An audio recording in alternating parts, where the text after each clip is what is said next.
Most of us want deeper relationships. We say it, we mean it, but somewhere between wanting it and actually getting there, we get stuck. We default to surface level conversations where we try so hard to be helpful that we miss the person right in front of us.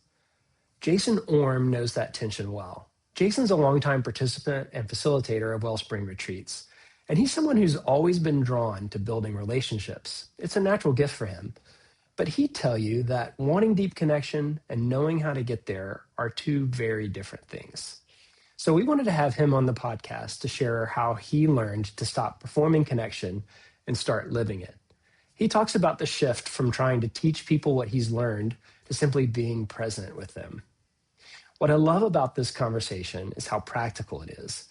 Jason shares useful advice to build deeper connections with people that you care about. He talks about real moments with friends, with neighbors, with his wife and kids, where showing up differently, creating more meaningful, relationally rich moments. And he's honest about the times that he got it wrong along the way. If you've ever wondered what it actually looks like to go deeper with the people in your life, this one's for you. I'm very excited to be able to talk with Jason Orme and share a little bit about his background. He's joining us from Atlanta, where he lives with his wife, Mallory, and their three kids, Maddie, Max, and Keller. He came to his first battle in January of 2019. And in that experience, he encountered God breaking through years of hard-heartedness and started down a path of the deep transformation of living in wholehearted community. He has a longing to disciple people into a deeper knowing of God's love and their own glory to reveal him to the world. Jason, thank you for joining us today. It's good to be with you. Absolutely. Honored to get to be here and see some friendly faces and new folks that I haven't met. And so, yeah, thanks for having me. Yeah. Well, to start us off, you've had 6 or more years now of the Wellspring experience. And you mentioned in the bio, I mentioned that you've had some transformation come out of that. Describe the moment that you realized that you were no longer practicing the skills. You know, we're so instructed with these helpful frameworks, and we refer to them in our small battle groups. We can use them, feelings charts, the elevator model, the deep desires list, and we can feel kind of awkward as we go through them and pick off the little things that we want to say and structure certain questions in a certain way. But describe the moment where you no longer felt like you were rehearsing the Wellspring toolkit or practicing it with your group, but actually living it. What was going on in that moment? Yeah, great question. I think one of the things that's been so resonant to me about Wellspring is because in some of my story, relationships have always been something that I've wanted to cultivate and wanted to, and God's given me giftedness to pursue relationships and build relationships really deeply. And so I think that one of the things that was so special about finding Wellspring was, it's giving me language and tools for that, which I already want to do. And so a lot of it actually came very intuitively, and it was more about getting out of the way some of my behaviors beforehand. Maybe out of a desire to connect, I would be hijacking the conversation or cutting somebody off. So it was a lot about getting some of those tools and scripts to help pour fuel on something that was already a desire of mine in relationship. So, yeah, that rings true for me as well, from my own experience too. It was such an enabler for me to take what I was already attracted to and then to help me do it better. Can you think back to one of those early experiences, perhaps with someone outside of the Wellspring ecosystem, where you tried a script that maybe kept you from hijacking a conversation? And what was it like? What was it like to do that? What did that feel like? And what was the result of the person you might have been engaging with? Yeah, this wasn't early on, but it was still a while ago. I remember engaging a brother who is a very faithful person, very God honoring person and wanting to live out the gospel in his life. And he was feeling a great sense of distance from the Lord, a sense of being left alone. And without him knowing anything about Wellspring, I just said, hey, if you just had a chance right now to hear like from the Lord, is there a movie scene or a quote or a song lyric that comes to mind that maybe like, and he immediately, before I finished my question, was just in tears and told me about this Avengers scene where Captain America is alone. And then he hears, hey, we're on your left, Cap. And all of the Avengers come to the rescue. And he just, like, I'm getting emotional thinking about him because he heard the voice of God very audibly through this tool that he was not alone and that God hadn't abandoned him. And out of love for him, it was like, yes, this is so powerful to as a way of connecting with the Lord and hearing from him. So very, as an example, somebody outside of, yeah. What a beautiful example. And it's also honoring to see how it touches your desire even now to talk about it, as we've been trained to know that tears are a sign often of a desire being touched. And it seems like that's certainly the case with you, is it's just really enabled you to root in deep desires to be able to do that. And that's just so awesome of an experience. I also have to say, I've never used the tactic of can you equate your experience to a movie scene, and I'm absolutely going to put that into practice within the next 24 hours. That seems like a beautiful way to get someone out of the tough vocabulary of trying to figure out how they're feeling. Yeah.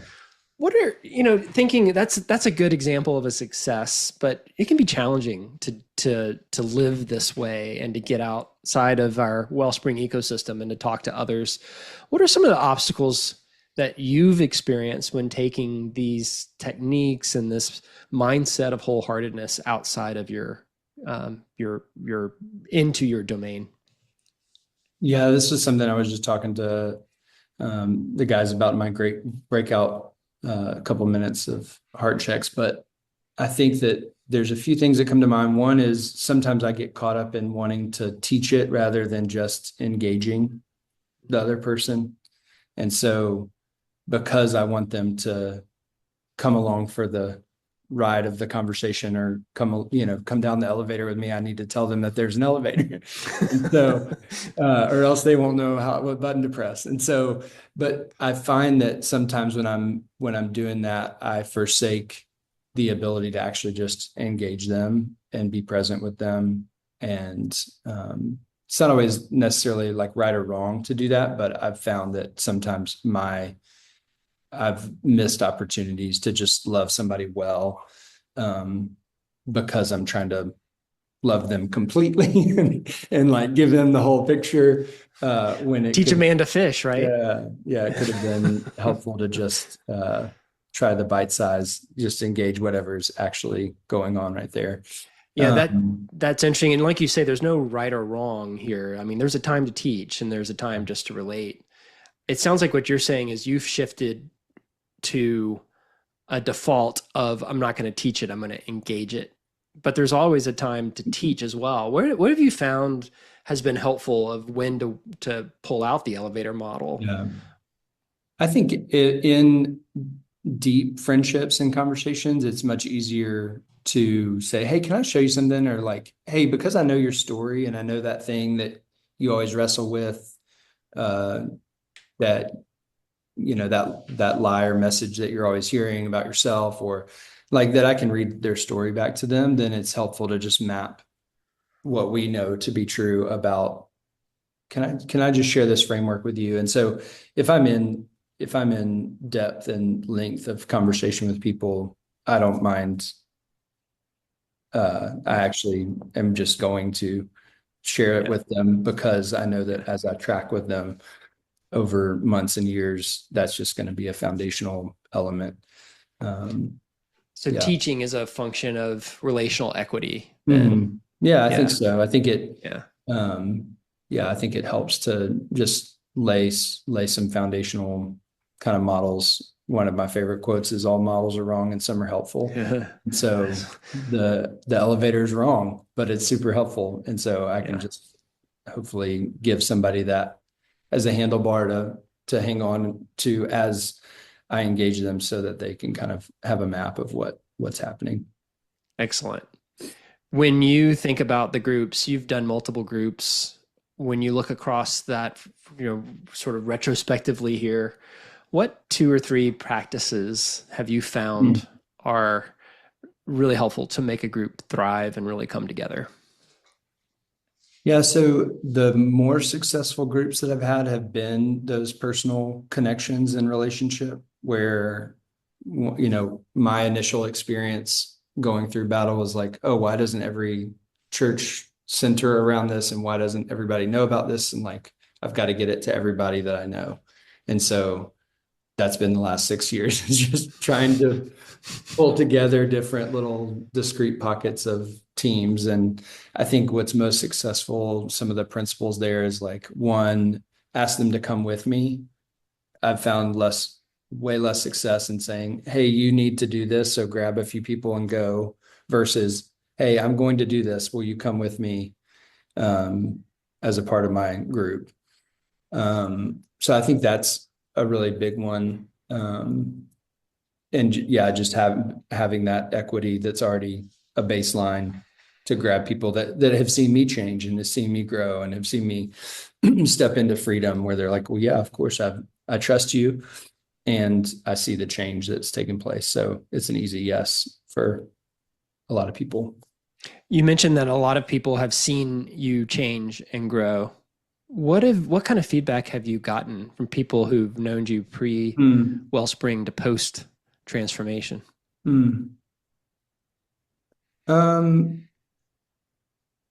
I think there's people that were already exposed to Wellspring could probably have words to say like, I'm thankful for like I'm able to savor that um, freedom with you and that growth and that unlock. I've had a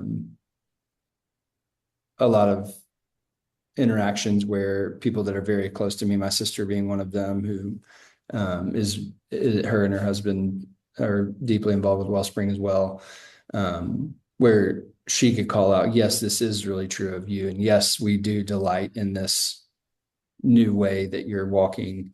My wife in particular, I didn't do a great job of getting home from battle. And I was, again, just trying to like boil the ocean and tell her all the things. And I think it was really hard for her to hear a lot of stuff when I first got home. And so, but over time, she would say that it's just been so that I'm a different person because of it. And I'm engaging her and engaging the kids in such a different way that's more free, less clamoring for my identity and more giving of Yeah. love.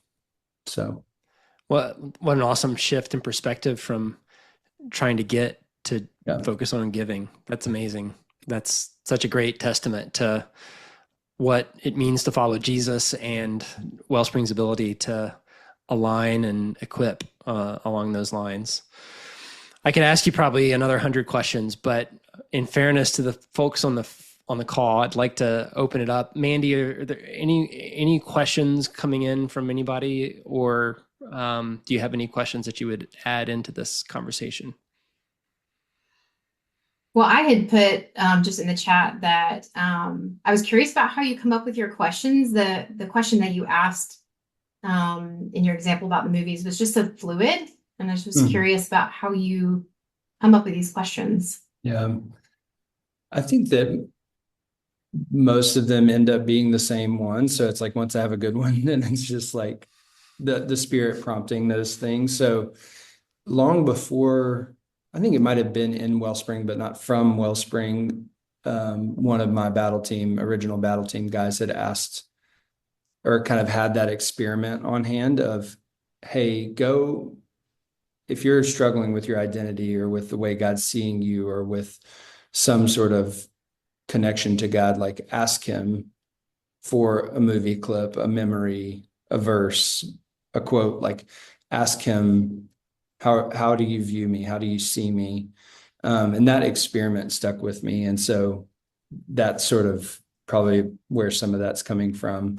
But I think other questions that stick with me a lot is, the magic question of, oh, hey, how are you experiencing this? So pulling other people in is a really helpful one. One that I ask a ton is that I think I've gotten from maybe some of the Heath brothers' work is if everything you just told me was something that I told you, what would you tell me? Or if everything you just said was something that somebody you deeply cared about shared with you, what would you tell them? So kind of that side door, where I think we all probably, most of us have a tendency to give less grace to ourselves than we will to other people, or we'll put up with a lot more for myself than I would for something that's going on with my wife or my kids. And so if you can help give a third party perspective to that person and help them see like what they're going through. So that was a question I asked last night to a couple that me and my wife were engaging, was like, hey, if everything that you're going through, your fiance was going through, how much would you put up with it the same way that you're putting up with it yourself? So that's sort of another. It's a great question. And I also love just like, if you could hear the Lord say something to you right now, what would you want it to be? Do you hear him saying anything, or what would you want him to say to you?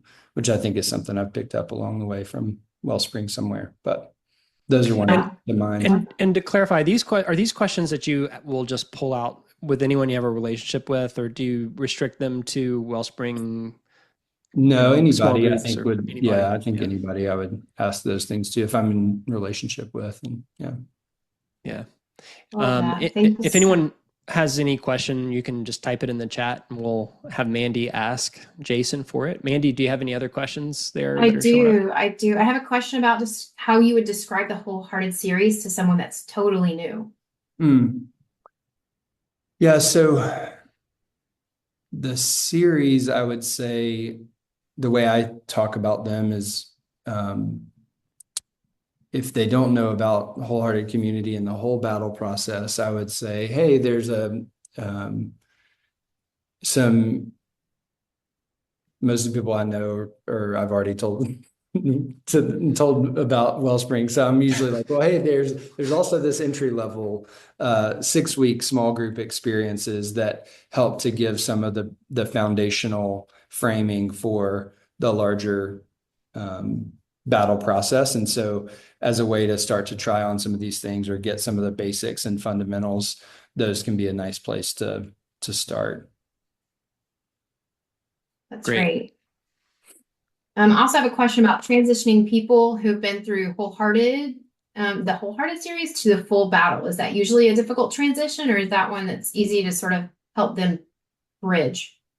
Yeah, I've done that only one time, and it was actually back before the Wholehearted series was there. It was sort of the precursor in the Heart of a Leader in Crisis, which was developed in COVID. And so I did that with a group that then we took a battle team through, and I think it felt very natural. And I'm assuming that these would as well, as like, as you get some of those fundamentals down together and experience and taste and see what Wholehearted Community starts to look and feel like, then it's a natural transition into, well, yeah, of course we'd want to do more further up and further in. I find that usually the sticking points are more logistics to get battle team, like people that I'm very close to, not just anybody off the street, but people that I'm close to. It's usually, yes, I want to do it, but I'm having a baby, or, scheduling conflicts and logistics and things. Sure. Can you say that again? That, further, like deeper, I don't know, you have that little phrase. Yeah, the C.S. Lewis, like further up and further in, like, it's sort of this idea of like, once you start to get, I've found once people start to get a taste of that Wholehearted Community, that people are wanting to go deeper. Yeah, that may even just that phrase made me a little hungry. Like I wanted to lean in, you know. It made me think of the person who asked the question about the Wholehearted series to newcomers, about that wholehearted community. Yes. I feel like is that hungry spot, you Yes. know. Yes. And I think that was the initial framing of the my friend that asked our original battle team to come together. We were already in community and friendship with one another and had been doing some like dad play dates on Saturday morning that were just so life-giving, and started to lean in with each other. And his sort of framing was very much that same thing, Mandy, of, hey, would y'all like to take the next step? Like, would y'all like to go a little bit deeper? I know of this resource that could like even level up where we're at, because we're already kind of on this journey. And so we're, yeah, all very hungry of course. Yeah. That's so simple. It really is it's so simple. It's not overcomplicated. You just want to go deeper. That's it, you know. I see Laura's question about how long have you been in Wellspring? Was it tough to break into your own language way of engaging? I think so. I've been around it since 2019, but had some like precursor. Like I said, my sister and her husband have been involved in a long way, like for a long time. There were some previous relationships that were connected to Wellspring. So I kind of had a few ties. But yeah, I've been around for 5 or 6 years. And I think that probably like most of you have experienced, the another one of my favorite quotes is, if it's worth doing, it's worth doing poorly. And I think our battle team all just kind of agreed, like, hey, this is mechanical. These are training wheels. It's not the real thing. So let's just be okay with it being mechanical and try it on. And I think that the truth that all of us have heard about, when you do those mechanical things and those scripts in love, it's okay. The other person's not going to see it as you're doing something to them. And so that's how we experienced it, in terms of just like the mechanics wearing off and it just becoming second nature. If that answers the question, Yeah. Laura. We'll take one more question and then move to our next segment. This has been really rich, Jason. So thanks for this. Yeah. Glenn asked whether you've ever had seekers in a wholehearted group or a battle group, and what that experience has been like. That's a great question. I haven't ever had anyone that's more of a seeker, in a group, in a formal group. We have neighbors that we're really close to, and I find myself just openly sharing about some of these things, just almost like couching it in a worldview of, hey, I believe that we were all created to love and be loved. And so as I hear you, neighbor, unbelieving neighbor, talking about things you're struggling with your mom, or identity, or ways that you're insecure, I'm able to couch it in sort of this worldview language of, and even start to kind of frame up the elevator almost, without it being overly something that's going to be polarizing to them. Yeah. So I don't know if that helps as an adjacent kind of answer, Glenn, to your question. That's great, Jason. Well, thanks again for sharing some of your experience with this. It's been really helpful to hear your perspective. I've learned a lot from hearing from you, and I'm sure others have as well. Thank you for watching or listening. Please subscribe to our podcast and rate it. If you'd like to learn more about the Wellspring Group, visit our website. It's at wellspringgroup.org.